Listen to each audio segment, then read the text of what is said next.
এই ফ্যাসিস্ট সরকার যতবার ক্ষমতায় ছিল 1975 সনের 15 আগস্ট আওয়ামী লীগ সরকারের পতন হয় সামরিক অভ্যুত্থানের মাধ্যমে। তখন কিন্তু এই দেশের মানুষের কাছে এই জাতির হাতে একটা তলাবিহীন জুড়ি দিয়ে গিয়েছিল।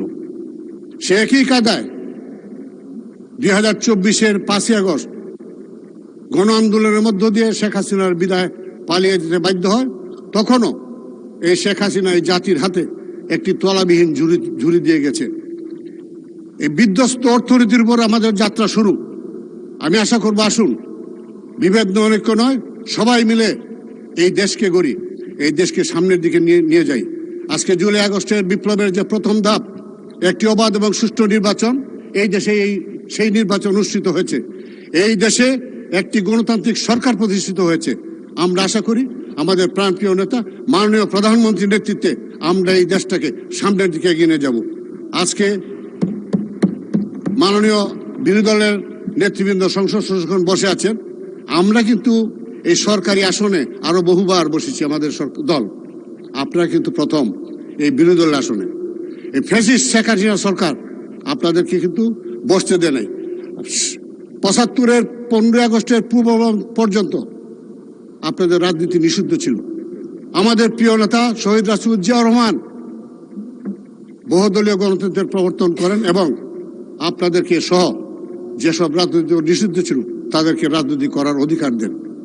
আসুন আমরা অতীতকে ভুলে গিয়ে আমরা জুলাই আগস্টের শহীদদের আত্মা শান্তি পাবে যদি আমরা দেশটাকে সুন্দরভাবে গড়ি। আমরা বিভেদ অনৈক্য নয়, অতীতকে পিছনে ফেলে আমরা সামনের দিকে এগিয়ে যাই। মাননীয় স্পিকার, আমার নির্বাচন এলাকা কিশোর সদর এবং হোসেনপুর একটি অবহেলিত না, বলতে গেলে কি বলতো গোপালগঞ্জ এবং কিশোরগঞ্জ। বাস্তবে উন্নয়নের নামে হয়েছে লুটপাট। কিশোরগঞ্জ শহরটা একটি প্রাচীন শহর।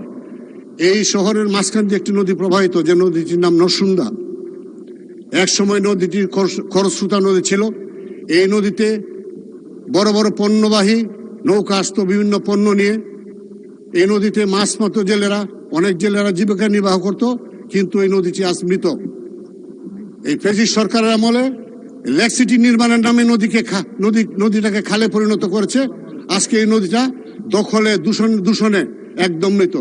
এই নদীটি এখন কিশোরবাসীর জন্য গলার কাটা হয়ে দাঁড়িয়েছে। মাননীয় স্পিকার, আপনার মাধ্যমে আমি সংশ্লিষ্ট মন্ত্রী মহোদয়কে অনুরোধ করব, এই নদীটি যদি অচিরেই খনন না করা যায়, সমস্ত শহরের সমস্ত ব্যবহৃত পানি, বৃষ্টির পানি খাল দিয়ে ড্রেন দিয়ে নদীতে পতিত হয়। আজকে নদী ভরাট হয়ে এই ড্রেনের সমপর্যায়ে চলে এসেছে। আর 2-1 বছরের মধ্যে দেখা যাবে যে সমস্ত পানি এই ড্রেন দিয়ে নামবে না, ড্রেনে আটকে রাস্তাঘাটে পানি উঠবে এবং মানুষের বাসাবাড়িতে পানি উঠবে। কাজে অবিলম্বে এই নদীটি খনন করা প্রয়োজন। এই নদী এক সময় সারা বছর নদীতে পানির প্রবাহ থাকতো, কিন্তু এই নদীতে পানি প্রবেশ করত ব্রহ্মপুত্র নদী থেকে, যে নদীটি আমার নির্বাচন হোসেনপুর উপজেলার পাশ দিয়ে প্রবাহিত।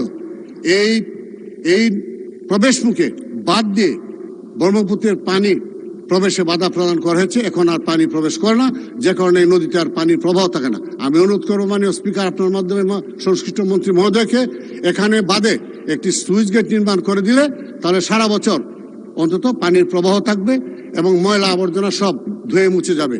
এবং এই নদীর 2 পাশে ওয়াকওয়ে নির্মাণ করা ছিল, কিন্তু দুর্নীতির কারণে ওয়াকওয়েগুলো বিধ্বস্ত হয়ে গেছে, ভেঙে পড়েছে।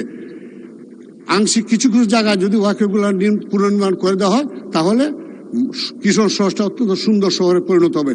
সারা দেশে অভাব, সারা দেশে 300 সংসদ সদস্য, সকলেই সব নির্বাচন এলাকায় সমস্যা।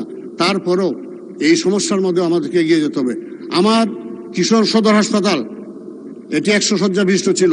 আমাদের মাননীয় প্রধানমন্ত্রী বেগম মরহুমা খালেদা জিয়া এই 100 শয্যা থেকে এই সদর হাসপাতালকে 300 শয্যা 250 শয্যা উন্নীত করেন। এই হাসপাতালটি অত্যন্ত ভালো ছিল, কিন্তু সরকারি একটি মেডিকেল কলেজ স্থাপন হওয়ার পর এই হাসপাতালে সিসিইউ ছিল, হৃদরোগ বিশেষজ্ঞ চিকিৎসক ছিল। আজকে তা নেই, সিসিইউটি বন্ধ এবং আজকে হৃদরোগ বিশেষজ্ঞ নেই, বিশেষজ্ঞ ডাক্তারও নেই। এই সদর হাসপাতালে কিশোরগঞ্জের মধ্যস্থলে অবস্থিত, আর মেডিকেল কলেজ হাসপাতালটি পশ্চিম দিকে একটি ইউনিয়নে অবস্থিত। এই পূর্ব প্রান্তের রুগীরা যেতে যেতে শহরের জ্যাম ঠেলে অনেক সময় লাগে। কাজে আমি অনুরোধ করব মাননীয় স্বাস্থ্যমন্ত্রী মহোদয়কে এই হাসপাতালে সিসিইউটি চালু করে অন্তত একজন হৃদরোগ বিশেষজ্ঞ চিকিৎসক দিলে হাসপাতালটি প্রাণ ফিরে পাবে এবং সাধারণ মানুষ চিকিৎসা সুবিধা পাবে। আমার নির্বাচন এলাকা হোসেনপুর উপজেলায় একটি 50 শয্যা বিশিষ্ট হাসপাতাল আছে, যে হাসপাতালটি অত্যন্ত সুন্দর। এই হাসপাতালে চিকিৎসা নিতে আসে নান্দালের একাংশের রোগী, পাকুন্দি উপজেলার একাংশের রোগী এবং গফরগাঁওয়ের একাংশের রোগী।